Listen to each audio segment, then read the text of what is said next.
As an ex NEET aspirant मैं जानता हूँ आप सभी का दर्द एनिमल किंगडम। एनिमल किंगडम वैसे तो इतना डिफिकल्ट चैप्टर नहीं है, बट उसके एग्जाम्पल्स उसे काफ़ी ट्रिकी बना देते हैं। और आज की इस वीडियो में मैं आपके लिए लेके आया हूँ सारे के सारे किंगडम एनिमेलिया के एग्जाम्पल्स। और मैं आज आपको बताऊंगा कि कैसे मैंने अपने टाइम पे ये सारे के सारे एग्जाम्पल्स याद करे थे। स्टार्टिंग में मैं एक डिस्क्लेमर देना चाहूंगा कि इसके अंदर मैं आपको कोई निमोनिक्स नहीं बताने वाला, क्योंकि अगर आप निमोनिक्स से इसके एग्जाम्पल्स को याद रखेंगे तो आप क्वेश्चन टाइम पे नहीं बना पाएंगे। और याद रखना भी काफ़ी ज़्यादा कॉम्प्लिकेटेड हो जाएगा, क्योंकि बहुत सारे एग्जाम्पल्स हैं और बहुत अलग अलग तरीके के इसमें नाम आपको मिलते हैं। सो मैं जस्ट आपको कुछ ट्रिक्स बताने वाला हूँ, कुछ हैक्स बताने वाला हूँ। और आपको क्या करना है कि आपको उन हैक्स को जज नहीं करना, क्योंकि आपको कोई बहुत ऐसी जादूगर वाली ट्रिक नहीं मिल जाएगी कि आपने जस्ट उस ट्रिक को याद किया तो आपको सब कुछ ही लर्न हो गया। इसको याद रखने के लिए आपको मेरी बात को समझना पड़ेगा और बिना जज करे अपने दिमाग के अंदर उसे फीड करना पड़ेगा। और अगर आप उसे फीड कर लेते हैं तो आपको ऑब्वियसली सारे एग्जाम्पल्स याद जरूर हो जाएंगे, और वही आपका अल्टीमेट गोल है। सो आइए स्टार्ट करते हैं। एनिमल किंगडम के अंदर सबसे पहला फाइलम जो आपको देखने को मिल जाता है वो है पॉरीफेरा। आपको याद रखना है कि पॉरीफेरा को हम कॉमन नेम में स्पॉन्जेस भी बोलते हैं। स्पॉन्जेस यानी कि पॉरीफेरा। तो ऑब्वियस सी बात है कि इसके एग्जाम्पल्स के अंदर जो आपको नाम देखने को मिलेंगे उसके अंदर स्पॉन्ज का जिक्र होगा। जैसे हम पहले एग्जाम्पल की बात करें स्पॉन्जिला, और दूसरे एग्जाम्पल की बात करें यूस्पॉन्जिया, इन दोनों के अंदर ही स्पॉन्ज शब्द हमारे को देखने को मिलता है। बट इनके कॉमन नेम याद रखना थोड़ा सा दिक्कत वाली बात है, क्योंकि हमें ये याद नहीं रहता कि कौन सा फ्रेश वाटर स्पॉन्ज है और कौन सा कॉमन बाथ स्पॉन्ज है। तो इसको याद रखने के लिए छोटी सी ट्रिक जो मैंने बनाई थी वो ये है कि स्पॉन्जिला के अंदर लास्ट में गिला वर्ड हमारे को देखने के लिए मिलता है। और गिला जो है उससे आप याद रख सकते हैं कि कोई इंसान कैसे गीला हो सकता है, वाटर के कारण। तो जो गिला है वो वाटर को रिप्रेजेंट कर रहा है, और वाटर से आप याद रख सकते हैं कि यही फ्रेश वाटर स्पॉन्ज है। तो यानी कि जो सा स्पॉन्ज गीला है वो फ्रेश वाटर स्पॉन्ज है। दूसरे एग्जाम्पल पे अगर हम देखें यूस्पॉन्जिया को याद रखने की छोटी सी ट्रिक ये है कि आप स्टार्टिंग के चैप्टर्स के अंदर प्रोकैरियोट और यूकैरियोट के बारे में पढ़ते हैं। तो हम जानते हैं कि यू का मतलब एक्चुअल में ट्रू होता है। जैसे यूकैरियोट्स हम पढ़ते हैं तो उसमें यू जो होता है वो ट्रू बता रहा होता है कि यू का मतलब है ट्रू। तो यू स्पॉन्जिया का मतलब है कि ये ट्रू स्पॉन्ज है। और हमारे लिए ट्रू कौन हो सकता है? जैसे अगर हम बात करें सच्चे दोस्त के बारे में, तो सच्चा दोस्त वो है जो आपके काम आए। तो ऐसे ही सच्चा स्पॉन्ज वो है जो हमारे काम आएगा। आपने कहीं ना कहीं सुना होगा कि जो पॉरीफेरा के मेंबर्स होते हैं उनमें से कुछ हम बाथ स्पॉन्ज के तरीके से भी यूज करते हैं। तो यूस्पॉन्जिया उन्हीं में से एक है जिसका नाम कॉमन बाथ स्पॉन्ज है। तो जो सच्चा स्पॉन्ज है वो हमारा नहाने में हेल्प करेगा, तो इसलिए इसी का नाम कॉमन बाथ स्पॉन्ज है। थर्ड में हमारे को देखने के लिए मिल जाता है साइकॉन या फिर स्काइफा। साइकॉन एक ऐसा एग्जाम्पल है जो कि आप जस्ट याद रख सकते हैं, क्योंकि इसकी ऐसी कोई ट्रिक यहाँ देखने को नहीं मिलती। बट ये भी एस से ही चालू हो रहा होता है स्पॉन्ज की तरह। तो आप साइकॉन को सिंपली ऐसे ही याद रख सकते हैं कि साइकॉन जिसका कॉमन नेम स्काइफा है, इस स्पॉन्जिस का ही मेंबर है। अगर हम आगे बढ़े अपने दूसरे फाइलम की तरफ जिसका नाम है सीलेंट्रेटा और निडेरिया। सीलेंट्रेटा उस फाइलम में से एक है जो कि सबसे ज्यादा डिफिकल्ट है सारे एग्जाम्पल्स याद रखने के लिए। इसके सारे एग्जाम्पल्स याद रखना थोड़ा सा ट्रिकी है, क्योंकि बहुत सारे एग्जाम्पल्स हैं। इनको मैंने एक ऑर्डर के अंदर अरेंज किया हुआ है याद रखने के लिए। जैसे अगर हम पहले 4 फाइलम की बात करें तो इसको याद रखना इजी है अगर आप इसे एक रिदम की तरह याद रखें। इसको आपको 4 बार मेरे साथ में बोलना होगा, जो कि है फाइसेलिया, ओबेलिया, हाइड्रा और एलिया। ये कहीं ना कहीं एक रिदम के अंदर बैठ जाता है। तो इसको जब आप 4-5 बार अपने दिमाग के अंदर बोलेंगे तो ये डेफिनेटली आपके दिमाग में फीड हो जाएगा। फाइसेलिया, ओबेलिया, हाइड्रा और एलिया। इसको अभी वीडियो पॉज करके 4 बार बोलिए, ये डेफिनेटली आपके दिमाग में एक रिदम की तरह सेट हो जाएगा। इसके अगर हम अगले वाले एग्जांपल्स देखें जो कि है गोर्गोनिया, अडेम्शिया, पेनेटुला और मियांड्रिना। आप याद रख सकते हैं कि जो सी की अतरंगी सी चीजें हैं वो आपको सीलेंट्रेटा के अंदर देखने को मिलती हैं। जैसे कि सी फैन, सी एनेमॉन, सी पेन, ये सारे के सारे सीलेंट्रेटा के मेंबर्स हैं। और अगर आप इनके कॉमन नेम याद रख लेते हैं तो आप ऑब्वियसली देख सकते हैं कि सी पेन और पेनेटुला दोनों के अंदर ही पेन देखने को मिलता है। तो अगर आपने याद रख लिया कि सी पेन सीलेंट्रेटा का मेंबर है तो पेनेटुला आप इजीली याद रख सकते हैं। अगर आप याद रख लेते हैं सी एनेमॉन सीलेंट्रेटा का मेंबर है तो ए से एनेमॉन और ए से एडेम्शिया भी आप बहुत ही इजीली याद रख सकते हैं। 2 एग्जांपल्स गोर्गोनिया और मियांड्रिना, ये 2 एग्जांपल्स हैं जिसकी कोई ऐसी ट्रिक मैंने नहीं बनाई थी, और आप भी मत बनाइए। ये 2 नाम आप जस्ट सिंपली याद रख सकते हैं, क्योंकि 1-2 नाम याद रखना उतनी दिक्कत वाली बात नहीं है। तो आप इन्हें डायरेक्टली याद रख लीजिए। अगले फाइलम पे अगर हम बढ़े तो वो है टीनोफोरा। टीनोफोरा के अंदर जो टीनो वर्ड है ये कॉम्ब को रिप्रेजेंट करता है, और फोरा वर्ड बियरर्स को रिप्रेजेंट करता है। यानी कि टीनोफोरा कॉम्ब बियरर्स होते हैं। इनके पास में कॉम्ब प्लेट्स हमारे को देखने के लिए मिलती हैं। इसका पहला एग्जाम्पल याद रखना बहुत ही ईजी है, क्योंकि उसके नाम से ही पता चल रहा है कि वो टीनोफोरा का मेंबर है, क्योंकि उसका नाम है टीनोप्लेना। टीनोप्लेना से हमारे को डायरेक्टली ही पता चल रहा है कि वो टीनोफोरा का मेंबर है, तो इसमें कोई भी टेंशन वाली बात नहीं है। सेकंड वाले एग्जाम्पल पे अगर हम आए, जो कि है प्लूरोब्रेकिया, तो प्लूरोब्रेकिया का डायग्राम आपको देखने के लिए मिल जाता है एनसीईआरटी के अंदर। आप इसको विजुअली याद रख सकते हैं कि हमने प्लूरोब्रेकिया को देखा हुआ है, और प्लूरोब्रेकिया के ऊपर हमें आराम से वो कॉम्ब प्लेट्स देखने को मिल जाती हैं। और नाम से हमारे को अब समझ में आ चुका है कि जिनके ऊपर कॉम्ब प्लेट्स हैं वो एक्चुअल में टीनोफोरा के मेंबर हैं। तो आप यहाँ से बहुत इजीली याद रख सकते हैं कि प्लूरोब्रेकिया टीनोफोरा का मेंबर है। अगले फाइलम की ओर अगर हम बढ़े, जो कि है प्लैटीहेल्मिन्थस या फिर फ्लैटवर्म। प्लैटीहेल्मिन्थस के स्टार्टिंग के 4 अल्फाबेट ही हमें बता रहे हैं कि ये प्लेट जैसा है, और हम जानते हैं कि जो प्लेट होती है वो फ्लैट होती है, इसलिए ये फ्लैटवर्म्स इनका कॉमन नेम है। क्योंकि इनका नाम फ्लैटवर्म्स है, इसलिए इनकी बॉडी डॉर्सिवेंट्रली फ्लैट होती है। इसका पहला एग्जाम्पल हमारे को देखने के लिए मिलता है, जो कि है टीनिया। टीनिया को हम कॉमनली टेपवर्म भी बोलते हैं। और जो टीनिया है, अगर हम याद रखने के लिए इसको लिंक करें, तो टीनिया जो है वो कहीं ना कहीं टीना जैसा साउंड करता है। आप दिमाग के अंदर याद रख सकते हैं कि टीना नाम की एक लड़की है जो डाइट करती है और बहुत ही ज्यादा पतली है। और हम जानते हैं कि जो पतले पतले एनिमल्स हैं वो हमारे को प्लैटीहेल्मिन्थस के अंदर देखने को मिल रहे हैं। ये जस्ट एक याद रखने की ट्रिक है, इसमें एक्चुअल दिमाग लगाने की जरूरत नहीं है। दूसरे नंबर पे हमारे को देखने को मिलता है फैसियोला। फैसियोला, जिसका कॉमन नेम लिवर फ्लूक है, ये भी हमारे को डायग्राम के अंदर देखने को मिल जाता है, और आप इसे विजुअल मेमोरी के थ्रू याद रख सकते हैं। बट फिर भी इसकी एक छोटी सी ट्रिक है कि फैसियोला के लास्ट में 3 अल्फाबेट ओला को रिप्रेजेंट करते हैं।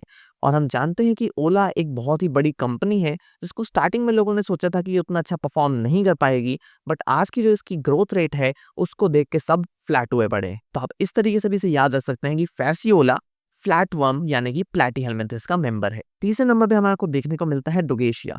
डुगेशिया का कॉमन नेम प्लेनेरिया है, और ये फ्री लिविंग है। बाकी के जो दोनों हमने ऊपर एग्जांपल्स पढ़े, वो दोनों के दोनों पैरासाइट्स हैं, और यही एक लौता है जो कि फ्री लिविंग है। इसको मैंने ऐसे याद रख रखा था कि मेरे घर के पास में एक दुर्गेश नाम का लड़का रहता है, जो कि बहुत ही ज्यादा पतला है, क्योंकि वो दिन रात बहुत मेहनत करता है, अकेले रहता है, उसका परिवार उसके साथ में नहीं रहता, वो अकेला खुद से कमाता है, खुद से खाता है।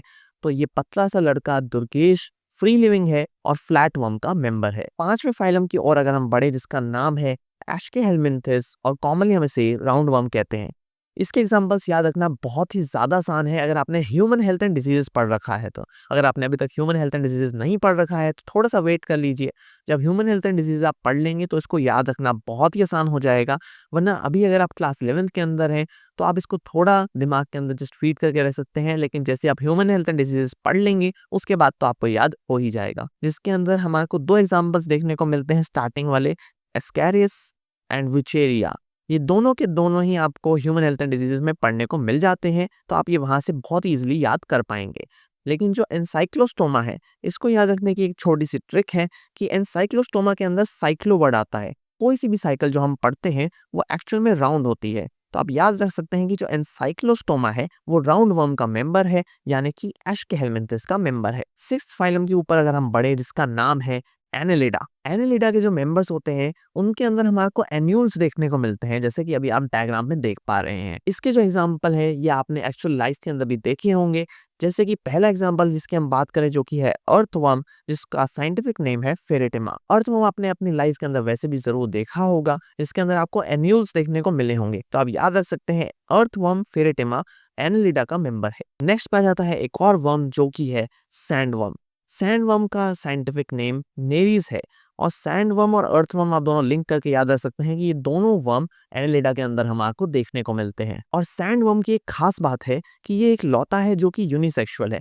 बाकी दोनों एग्जाम्पल्स फेरेटिमा और हिरोडिनेरिया बाइसेक्सुअल है। बट हम ये कैसे याद रखें कि जो सैंडवर्म है वो एक्चुअल में यूनिसेक्सुअल है?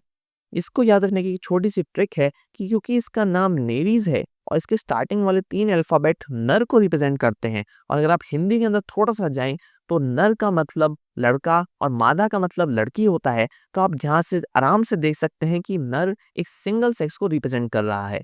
तो ऑब्वियस सी बात है जो सैंडवर्म है वो यूनिसेक्सुअल एनिमल है, और बाकी दोनों के दोनों बाइसेक्सुअल है। तीसरा एग्जाम्पल है हिरोडिनेरिया। हिरोडिनेरिया जिसका कॉमन नेम है ब्लड सकिंग लीच। लीच भी जरूर पहले कहीं ना कहीं आपने देखी होगी। हिरोडिनेरिया, आपको इसका नाम याद रख लेना है कि ये ब्लड सकिंग लीच है और एनालिडा का मेंबर है। 7वें नंबर का फाइलम हमारे को देखने के लिए मिलता है आर्थ्रोपोडा। आर्थ्रोपोडा के एग्जाम्पल याद रखना काफी ज्यादा आसान है क्योंकि इसके अंदर आपको इंसेक्ट और क्रैब ही देखने को मिलने वाला है, तो इसको याद रखना कंपैरेटिवली इजी है। स्टार्टिंग वाले की अगर हम बात करें, जो पहली इसकी कैटेगरी है वो है इंसेक्ट एज वेक्टर्स, वो इंसेक्ट जो कि बीमारियां फैलाते हैं। इसके बारे में भी आप ह्यूमन हेल्थ एंड डिजीज के अंदर फॉर श्योर पढ़ेंगे, तो यहाँ पे याद रखना बहुत आसान हो जाएगा। पहले पे आता है एडीज मॉस्किटो जो कि डेंगू कॉज करता है, एनोफिलिस मॉस्किटो जो कि मलेरिया कॉज करता है, और क्यूलेक्स मॉस्किटो जो कि एलिफेंटियासिस कॉज करता है। तो इसको आप ह्यूमन हेल्थ डिजीज के बारे में बहुत इजीली याद रख सकते हैं। अगली कैटेगरी की ओर अगर हम बढ़े तो वो है ग्रेगेरियस पेस्ट लोकस्टा। ग्रेगेरियस पेस्ट का मतलब होता है कि वो पेस्ट जो कि झुंड के अंदर चलते हैं। कोविड-19 के समय आपने ये न्यूज जरूर पढ़ी होगी, बहुत सारे झुंड के अंदर टिड्डे फसलों के ऊपर अटैक करने के लिए आए थे, तो वहां से आप याद रख सकते हैं कि ग्रेगेरियस पेस्ट लोकस्टा आर्थ्रोपोडा का मेंबर है। तीसरी कैटेगरी अगर हम देखें जो कि है living fossil limulus king crab. Living fossil का मतलब है कि वो जो आज तक एवोल्यूशन के अंदर नहीं गया है, वो पहले भी ऐसा था, आज भी ऐसा है, तो वो है किंग किंग क्रैब। अगली कैटेगरी है इकोनॉमिकली इंपॉर्टेंट इंसेक्ट्स की। इकोनॉमिकली इंपॉर्टेंट इंसेक्ट्स का मतलब है कि वो हमारे पैसों के अंदर मुनाफा करते हैं, जिसका पहला एग्जांपल हमारे को देखने के लिए मिल जाता है सिल्क वर्म।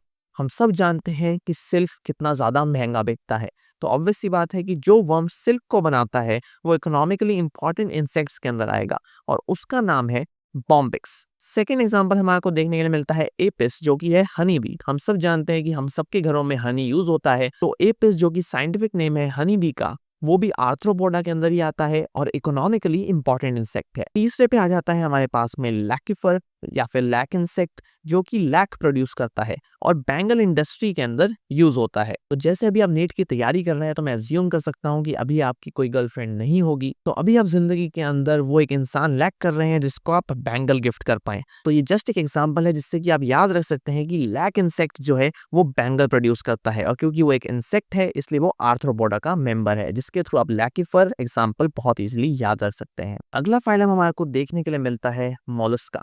मोलस्का के जो स्टार्टिंग मॉलस वर्ड है ये रिप्रेजेंट करता है मॉलिस को। मॉलिस का मतलब होता है सॉफ्ट बॉडीड एनिमल्स, मतलब जितने भी पिलपिले टाइप के सॉफ्ट बॉडी वाले एनिमल्स हैं वो मॉलस्का के अंदर देखने को मिलते हैं। मॉलस्का के एग्जाम्पल्स काफी सारे हैं और इन्हें याद रखना हल्का सा मुश्किल है, बट मैं अभी आपको एक छोटी सी ट्रिक बताता हूँ इसकी। जैसे फॉर एग्जाम्पल पहला जो हमारे को देखने को मिलता है वो है पिला। पिलपिला के अंदर भी पिला वर्ड आता है, तो आप याद रख सकते हैं कि क्योंकि ये पिला है तो इसकी सॉफ्ट बॉडी होगी और ये हमारे को देखने को मिलेगा मॉलस्का के अंदर। सेकंड बार आता है एप्लाइशिया यानी कि सी हेयर। हेयर का मतलब होता है खरगोश, और इसका डायग्राम देख के आप समझ सकते हैं कि ये एक्चुअल में खरगोश जैसा ही दिखता है जो कि पानी के अंदर रहता है, और इसे देख के ही समझ आ रहा है कि ये हमारा मोलस्का का मेंबर है क्योंकि इसकी बॉडी काफी सॉफ्ट दिखती है। थर्ड पे आ जाता है हमारे पास में ऑक्टोपस। ऑक्टोपस आपने किसी कार्टून के अंदर या किसी मूवी के अंदर देखा होगा, वहां देख के ही आपको पता चल गया होगा कि उसकी बॉडी काफी सॉफ्ट होती है, तो ऑब्वियसली वो मोलस्का का ही मेंबर है। चौथी पे आ जाता है लोलिगो या फिर स्क्विड। इसका भी डायग्राम देख के आप इजीली पता लगा सकते हैं कि इसकी बॉडी काफी सॉफ्ट है, तो ये भी मोलस्का का ही मेंबर है। पांचवें पे हमारे को देखने को मिलता है सेपिया। ये एक इंपॉर्टेंट एग्जांपल है क्योंकि इसका कॉमन नेम है कटल फिश, बट ये एक्चुअल में फिश नहीं है, ये मोलस्का का मेंबर है। सेपिया काइंड ऑफ सुनने में लगता है सांप जैसा, तो आप याद रख सकते हैं कि ये मोलस्का के मेंबर्स का सांप है, यानी कि ये धोखेबाज है। इसका कॉमन नेम कटल फिश है, बट एक्चुअल में ये मोलस्का का मेंबर है, ये फिश नहीं है। अगला एग्जांपल हमारे को देखने के लिए मिलता है डेंटेलियम एलिफेंटस्क शेल। इस सुनने में ये हार्ड सा लगता है, बट आपको ये किसी भी तरीके से याद रखना ही होगा कि डेंटेलियम जो है वो भी मोलस्का का ही मेंबर है। साथ ही में पिंक टाडा और कीटोप्लूरा, ये तीन एग्जांपल अगर हम देखें तो ये ऐसे हैं जिसकी कोई ट्रिक नहीं है, आपको इन्हें डायरेक्टली याद रखना है कि ये मोलस्का के मेंबर है। अगला फाइलम हमारे को देखने को मिलता है एकाइनोडर्मेटा। एकाइनोडर्मेटा के अंदर जो एकाइनो वर्ड है उसी से हमारे को पता चलता है कि ये स्पाइनी बॉडी एनिमल्स हैं, यानी कि इनके ऊपर कांटों जैसा सरफेस है। और इसका पहला एग्जांपल हमारे को देखने के लिए मिल जाता है स्टारफिश, जिसका नाम है एस्टेरियस। एस्टेरियस में भी कहीं ना कहीं स्टार जैसा वर्ड आ रहा होता है, तो आप याद रख सकते हैं कि स्टारफिश का एक्चुअल नेम एस्टेरियस है। स्टारफिश के अगर आप ऊपर देखेंगे तो उसके ऊपर भी आपको ऐसी स्पाइनी बॉडी देखने को मिलेगी, जिसके थ्रू आप याद रख सकते हैं कि ये एकाइनोडर्मेटा का मेंबर है। और एकाइनोडर्मेटा के अंदर आपको दो स्टार देखने को मिलते हैं, जिसका पहला है स्टारफिश और दूसरा है ब्रिटल स्टार। ब्रिटल स्टार का एक्चुअल नेम है ऑफ्यूरा। तो आपको दो स्टार यहाँ पे देखने को मिलते हैं। यहाँ पे आपको एक डॉन भी देखने को मिलता है जिसका नाम है एंटीडॉन। आप इस तरीके से इसे याद रख सकते हैं कि अगर इसकी बॉडी स्पाइनी है तो ये कहीं ना कहीं समुद्र की दुनिया का डॉन हो सकता है, जिसका नाम है एंटीडॉन। एंटीडॉन बाहर से तो सख्त है क्योंकि उसके ऊपर स्पाइनी बॉडी है, बट अंदर से वो दिल का बहुत नरम है, इसलिए उसका कॉमन नेम सी लिली है। चौथे पे आ जाता है एकाइनस। एकाइनस को याद रखना बहुत ही सिंपल है क्योंकि उसके नाम से हमारे को समझ में आ रहा है कि वो एकाइनोडर्मेटा का मेंबर है। फिफ्थ पे आ जाता है क्यूकुमेरिया, जो कि है सी क्यूकम्बर। इसको आपको खुद से याद रखना ही होगा क्योंकि इसकी ऐसी कोई ट्रिक नहीं है। 10th नंबर पे हमारे को देखने को मिलता है हेमिकॉर्डेटा। इसके एग्जाम्पल याद रखना बहुत ही सिंपल है क्योंकि जस्ट दो ही एग्जाम्पल हमें देखने को मिलते हैं और दोनों ही एग्जाम्पल के लास्ट में ग्लॉसस वर्ड आता है, बेलानोग्लॉसस और सैकोग्लॉसस। आप आराम से इसे याद रख सकते हैं कि जिसके भी नेम में एंड में ग्लॉसस आ रहा है वो हेमिकॉर्डेटा का मेंबर है। पार्ट 1 इस वीडियो का यहीं पे फिनिश हो जाता है। पार्ट 2 के अंदर हम कॉर्डेटा वगैरह के सारे एग्जांपल्स को याद कर रहे होंगे। अगर पार्ट 1 आपको इस वीडियो का अच्छा लगा हो तो अभी के अभी वीडियो को लाइक और शेयर कर दो और कमेंट जरूर लिखो कि कैसी तुम्हें ये वीडियो लगी और तुम्हें इसका पार्ट 2 चाहिए कि नहीं। इस वीडियो के लिए इतना ही, मिलते हैं आप सभी से नेक्स्ट वीडियो में। तब तक के लिए ओके बाय।